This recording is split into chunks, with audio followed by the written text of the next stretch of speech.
Waboni baba Sanashe Chisame Taflo Nati Chafaya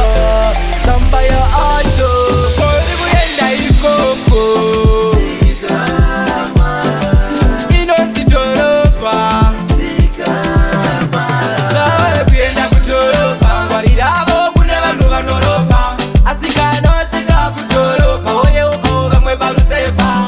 Sawe Kuyenda Kutoropa Warirabo Kune Vanu Vanoropa Asikano Chika Kutoropa Oye Uko Vamwe Barusefa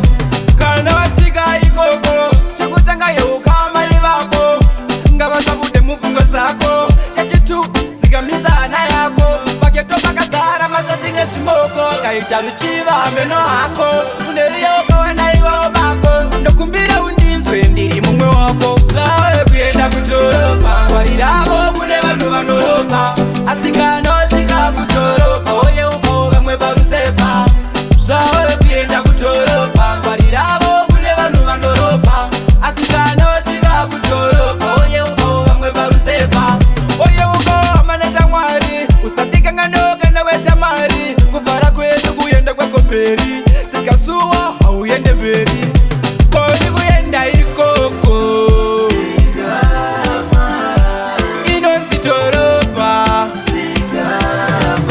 Sawe kuyenda kutoropa Ngwarirabo kune Vanu Vanoropa Asikano Chika Kutoropa Oye Uko Vamwe Barusefa Sawe kuyenda kutoropa Ngwarirabo kune Vanu Vanoropa Asikano Chika Kutoropa Oye Uko Vamwe Barusefa Kana Wachika Ikoko Chakutanga Yeukama Ivako Ngaba Sabude Mufungo Zako Chakitu Zigamisa na yako Paketo Pakazara Mazatinge Shimoko Kaita Ruchiva Ameno Hako Unerioko Wena Iwa Obako Ndokumbira Undinzwe Ndiri Mumwe Wako